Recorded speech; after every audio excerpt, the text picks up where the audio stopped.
Right, hi, good afternoon. It's just after 4 o'clock. We did this video at the back of 12 and it just hasn't worked on YouTube whatsoever. So I'm not quite sure what the issue is. We're not really quite sure what's happened, but we can either spend another couple of hours trying to figure that out or just do another very quick one. So this is going to be a little bit quicker.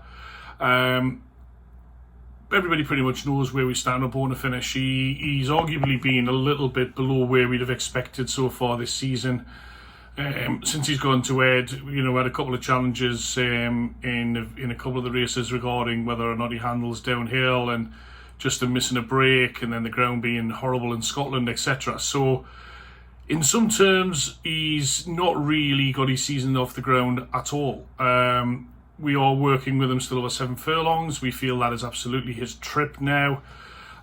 He's just not quite quick enough to go 6, although off this kind of mark, maybe it's something we need to be thinking about that. But still, we agreed with Ed a while back that we would give him a number of runs where it would be on Ed's decision, which is one of the reasons why Dougie Costello was not riding and Rossa Ryan is. Ed preferred Rossa, the same as Ed preferred not to wear the cheek pieces tonight. For the horse to wear the cheek pieces.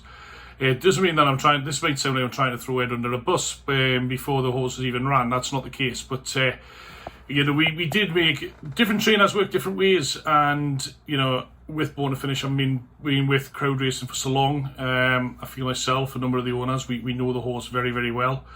But we don't see him day to day. We don't see him in his work. So after we'd had a couple of bits of input into who rode and what courses he ran at and what ground, etc., Ed asked if he could be given his head, and he has. So this is another run that where the agreement was Ed would get the call on everything that happens with the horse for this particular run. Obviously, for something I felt strongly it was the bad idea, then you'd have to step in, because we do have a responsibility. However, Rossa Ryan's not a jockey we've used before, but he is a good young jockey. He rides winners. He does have a strong finish on him. So if Born to Finish is needing a bit of driving towards the end, I'm sure Rossa's going to be able to do the job just fine. Now, regarding the race tonight, currently Born to Finish is the outsider of the field. Seems to be a trend at the moment with the crowd racing horses, where Arishka's on a strange mark and is either going in off a high weight in a lower grade or going in a grade that's a little bit beyond her just now. So she's been going off at big prices, and DTNE's had a little bit of in and out form, so he's had a couple of runs at a big price. That said, DTNE ran a blinder at 33-1 last time and finished third. There's no reason why Born to Finish cannot run a blinder tonight. As the old cliche says, he doesn't know what odds he is. However, on recent form, I suppose it's fair that he's not one of the fancied horses. Whether I'd have had him at such a big price in comparison to some of the other horses in the race, I don't know, debatable. But he's drawn 10, so he does tend to miss the break. Well, not really miss the break, but he tends to start and then take a couple of straights to really get into his flow, which has the same end result as missing the break. That done for him last Wolverhampton. They went very, very quick from the gate, and he was significant lengths behind, 4, 5, possibly even 6 lengths behind before they even reached the half furlong marker. He never got into that race. I mean, as it turns out, he ran on quite well. Harry Bentley wasn't overly harsh on him that day. So ultimately, it wasn't a horrific run if you take out the start and we'd start the race at the 1 furlong marker, but obviously that's not how it works. There will be pace tonight, so we're expecting them to get away and go quite quick. Possibly not as hard as they did in the last time we were here when the Dascombe horse won. But it should give Rossa the chance to drop Born to Finish in, get him across, so although he is off the pace, he is not running wide and then getting the double whammy of being off the pace and running the extra distance. Those of you who are in with Arishka will have noticed in Arishka's race, she was drawn wide and ended up getting trapped wide because Josephine had to go forward with her. And her race was done after 3.5 furlongs. So hopefully we won't have that challenge tonight. Rossa's aim will be to get him tucked in, get him as close to the rail as we can. If we're 2 or 3 off the rail, that's fine. 4's not so fine. But, the closer to the rail, the better. Wolves, they hit the first bend quite quickly, so it is important he gets over quite sharp.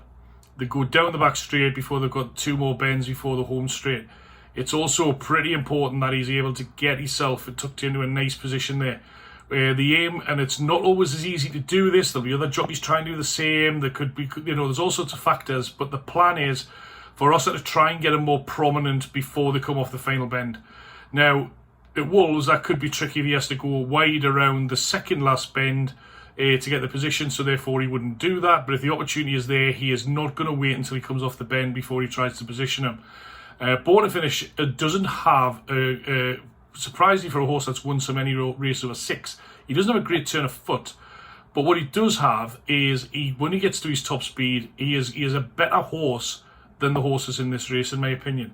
At his best, he is the class act in here. Now, he is still carrying virtually the top weight anyway. There's only the 4 horses carrying higher than him. In fact, you can make that only 3 horses carrying. In fact, he is look at that. He is joint top weight. The top weight's out.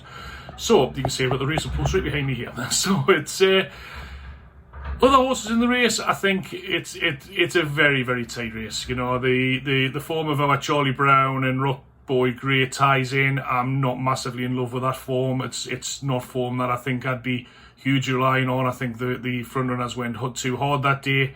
They fell in a hole. I mean, our Charlie Brown managed to still hang on to third and ran right to the line.